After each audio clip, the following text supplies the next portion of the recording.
My name is Sophie. I made a mistake one night. A terrible mistake.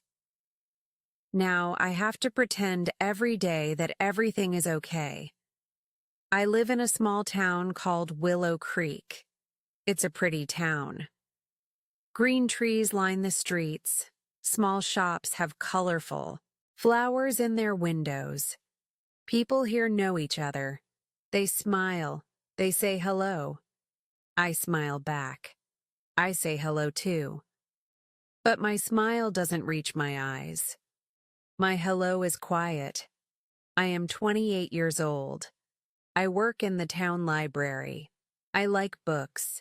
They are quiet. They don't ask questions. My life looks normal. I have a small apartment. I have a cat named Luna. She is soft and warm. She purrs when I hold her.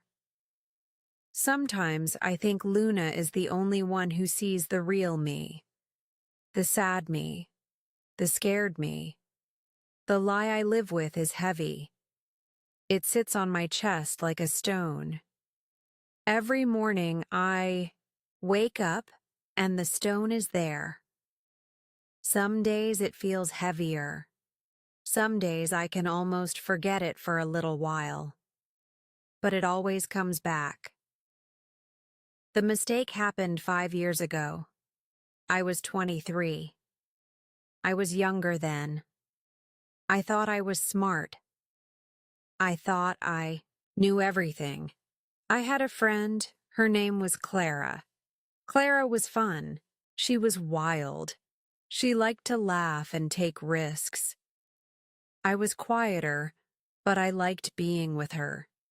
She made me feel brave. One Friday night, Clara called me. "Sophie, let's go out," she said. Her voice was excited. "There's a party in the next town. It will be fun." I hesitated. I had work the next morning. "I don't know, Clara. I should sleep." "Oh, come on, Sophie. Just for a little while. We need some fun." I said yes. That was my first small mistake, saying yes when I should have said no. It's okay to say no, you know? I wish I knew that then. We took Clara's car. It was old and a bit noisy. Clara drove. She always drove. She liked to drive fast. The music was loud. We sang along. We laughed. For a little while, I forgot my worries. I felt free. The party was in an old farmhouse. There were many people. The music was even louder. I didn't know many people there. Clara knew everyone. She pulled me into a dance. I felt awkward, but I danced a little. Later, Clara was drinking. I told her, "Clara, maybe you shouldn't drink so much. You have to drive home." She laughed. "Don't worry, Sophie. I'm fine. I can handle it." But she wasn't fine. When it was time to leave, her eyes were too bright. She stumbled a little. I said, "Clara, let me drive." She shook her head. No, it's my car. I'm driving." I should have insisted. I should have taken the keys. That was my second mistake. A bigger one. Fear sometimes makes us quiet. It's okay to feel scared, but we should still try to do the right thing. We got into the car. It was very late. The sky was dark. The road was empty and winding. Clara was driving too fast again. The music was still loud. I felt uneasy. I gripped the seat. "Clara, please slow down," I said. She just smiled and sang louder. Then, it happened, so fast. One moment we were singing. The next moment there was a loud thud, a terrible sound. The car swerved. Clara screamed. I screamed. She slammed on the brakes. The car stopped sideways on the road. Silence. My heart was beating like a drum. "What was that?" I whispered. My voice was shaking. Clara's face was white. She stared straight ahead. I don't know," she said. But her eyes were wide with fear. We both knew. We had hit something. Or someone. "We have to check," I said. My hand was on the door handle. "No!" Clara grabbed my arm. Her grip was tight. "No, Sophie, we can't." "But Clara, what if someone is hurt? We have to help." "What if it's bad?" she whispered. What if we get into trouble? My parents will kill me. I was drinking, Sophie." Her fear was like a cold wave. It washed over me, too. I was scared, so scared. I didn't want trouble. I didn't want my life to change. "We have to go," Clara said. Her voice was urgent.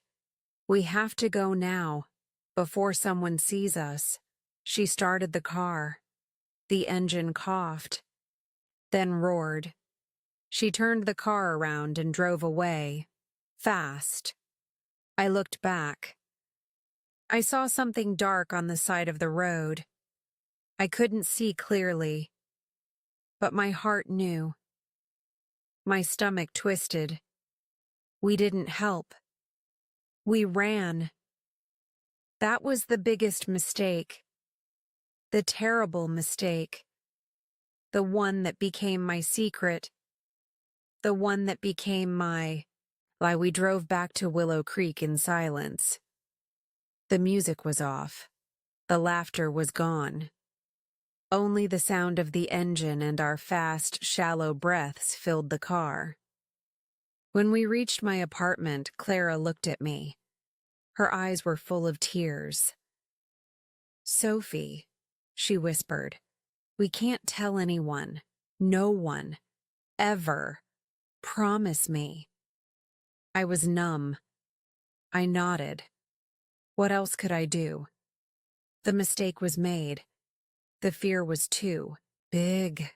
"Promise me, Sophie," she said again, her voice desperate. "I promise," I whispered back. The words felt like poison in my mouth.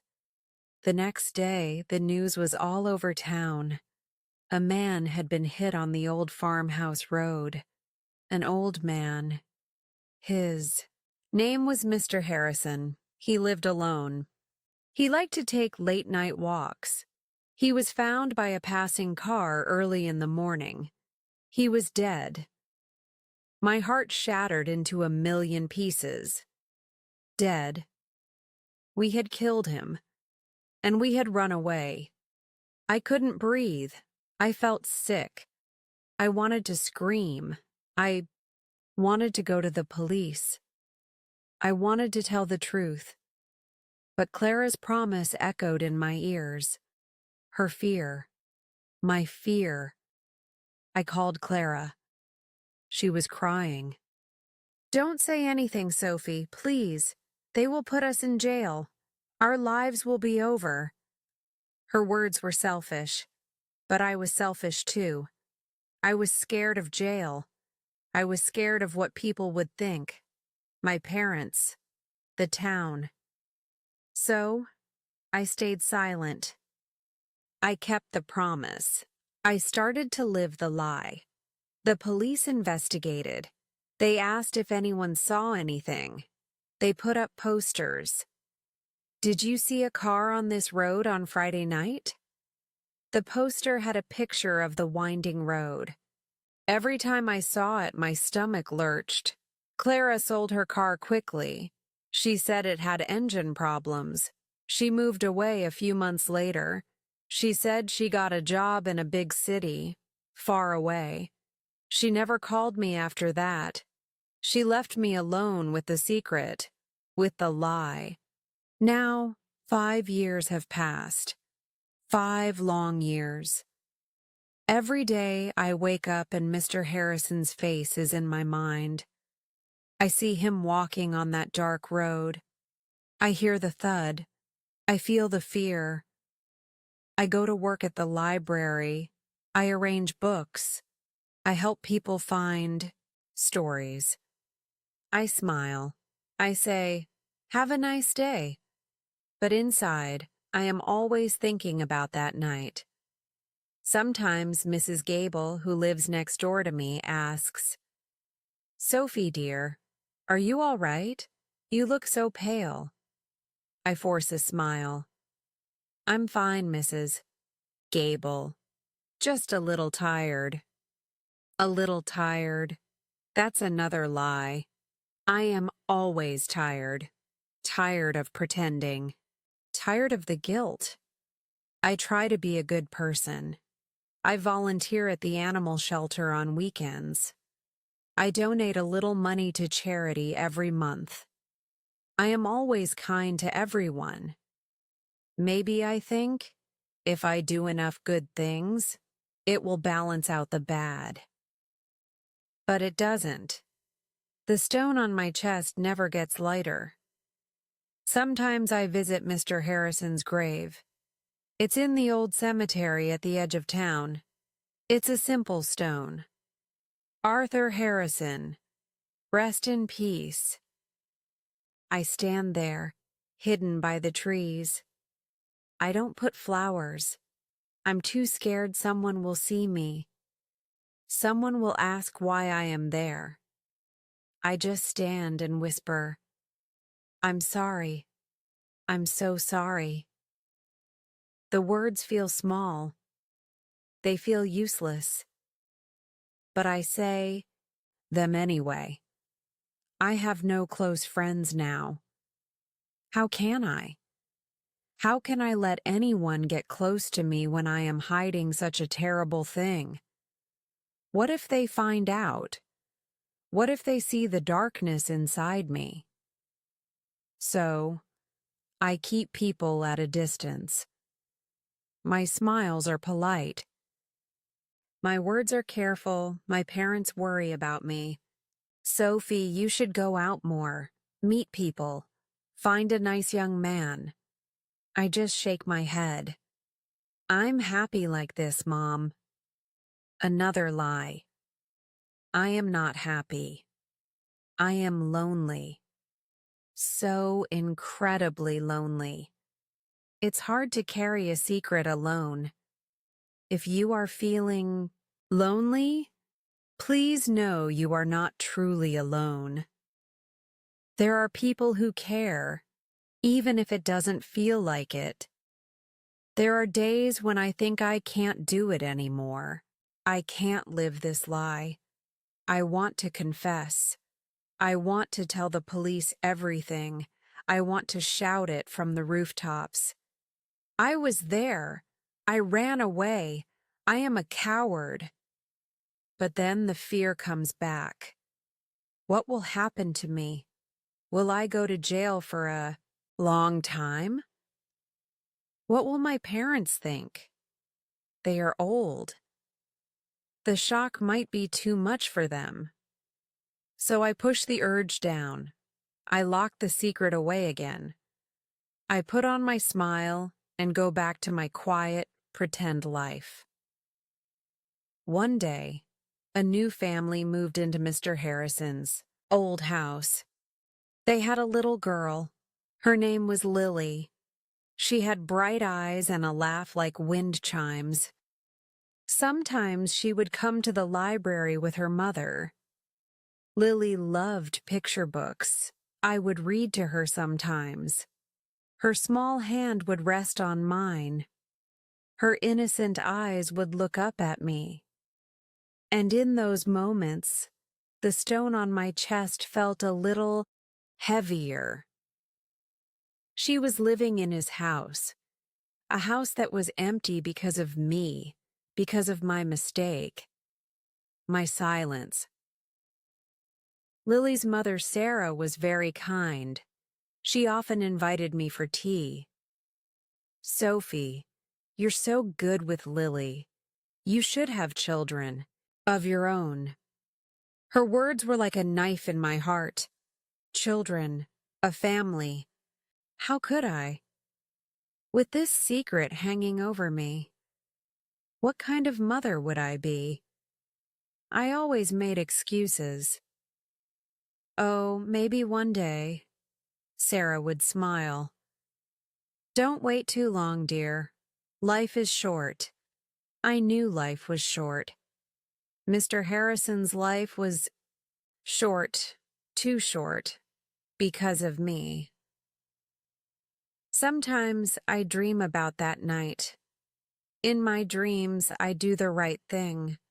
I stop Clara. I call the police. I help Mr. Harrison. In my dreams, he is alive. He smiles at me. He says, "Thank you, young lady." Then I wake up, and the reality hits me again. The cold, hard truth. I didn't do any of those things. The guilt is a constant companion. It whispers to me when I'm alone. You are a bad person, Sophie. You don't deserve to be happy. And some days I believe it. I often wonder about Clara. Where is she? Is she living with this guilt too? Or has she forgotten? Has she moved on? Sometimes I hate her. I hate her for driving drunk. I hate her for making me promise. I hate her for leaving me alone with this. But then I remember my own fear. My own silence. I am not innocent. We made the mistake together. A few months ago, I was walking past the police station. I stopped. I stared at the door. My heart was pounding. I could just walk in. I could tell them. I could end this lie. I took a step. Then another. My hand was almost on the doorknob. But then I saw Officer Miller. He is a kind man. He has a wife and 2 young children. He always smiles at me in the library. What would he think of me? His smile would disappear. He would look at me with disappointment. With disgust. I couldn't do it. I turned around and walked away. The coward in me won again. Living this lie has changed me. I used to be hopeful. I used to dream. Now, my dreams are small. My hope is fragile. I just want to get through each day without breaking. My cat, Luna, often curls up on my lap in the evenings. I stroke her soft fur. I whisper my secrets to her. She just purrs. She doesn't judge me. I wish people were more like cats sometimes. Last week, it was the anniversary of that night. 5 years. The stone on my chest felt like a mountain. I couldn't go to work. I called in sick. I stayed in my apartment all day. I sat by the window and watched the rain fall. It was raining that night, too. I thought about Mr. Harrison. What was his life like? Did he have family? Did anyone miss him, apart from the people who read his name in the newspaper? I wished I knew. I wished I could tell someone about him. Not just about his death, but about his life. Maybe it's okay to make mistakes. Everyone makes them. But not everyone makes a mistake this big. Not everyone lives a lie this long. I know this story is sad. I know it's hard to hear. But thank you for listening.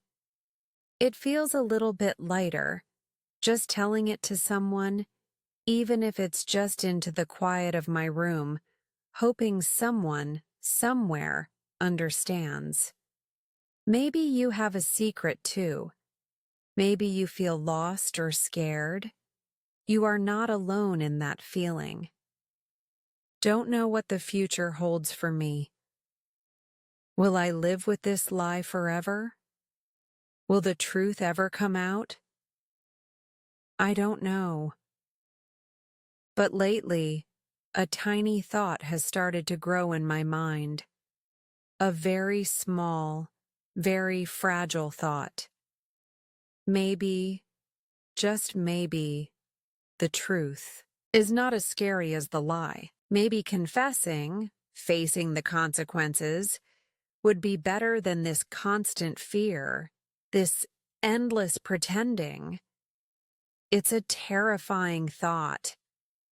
My hands shake when I think about it. But it's there. What if I could finally put down this stone? What if I could finally breathe again? I don't know if I'm brave enough. Not yet. But for the first time in 5 years, I'm thinking about it. I'm thinking about what it would mean to be free from this lie, even if it means facing something difficult. Maybe one day I will walk into that police station. Maybe one day I will tell my story to Officer Miller. Maybe one day I will be able to look Mrs. Gable in the eye and give her a real smile. Until then, I will keep going. I will keep trying to be a good person. I will keep visiting Mr. Harrison's grave and whispering my apologies, and I will keep hoping. Hoping for courage. Hoping for peace. Hoping that one day, Sophie will not have to pretend anymore. Thank you for listening to my story. It means a lot to me. If you are carrying a heavy secret, please know that it's okay to seek help, to talk to someone. Sometimes just speaking the truth can be the first step towards healing. Keep going. You are stronger than you think.